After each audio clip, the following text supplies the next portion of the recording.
Ama naming makapangyarihan sa lahat, sinasamba po kita sa lahat ng oras. Maraming salamat po sa isang buong araw na nagdaan na puno ng biyaya, pag-ibig at kaligayahan. Salamat din po sa mga pagsubok at mumunting mga luha na dumating sa aking buhay, na alam ko pong siya po ninyong paalala sa akin na kayo po ay Diyos na buhay.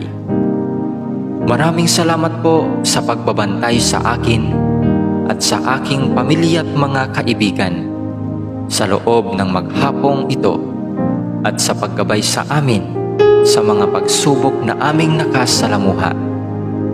Alam ko pong nariyan kayo sa aming tabi sa lahat ng oras upang kami ay bantayan at gabayan. Nagpapasalamat